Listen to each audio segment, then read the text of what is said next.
Li Qosera Mêrdînê kampanyaya paqijkirina diranan tê lidarxistin. Yekîtiya Nexweşxaneyên Raya Giştî yên Mêrdînê di çarçova firçekirina diranan de li navenda tendurustiya dev û diranan a Qoserê firçe û macûn belav dike.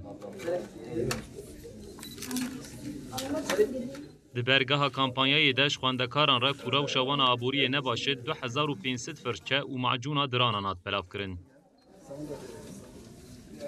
Qeymeqamê Qoserê Erdoğan Turan Ermişî beşdarî kampanyayê bû. Ermiş diyar kir ku divê zarok û mirovê me berî ku diranê wan de perskirêk derkeve kontrola diranê xwe bikin. Ağız diş sağlığı konusunda bir kampanya başlatmışlar. Tamam mı? Şimdi alt dişlerde de aç canım ağzını. Ağzını aç ağzını. Aa, yapsana.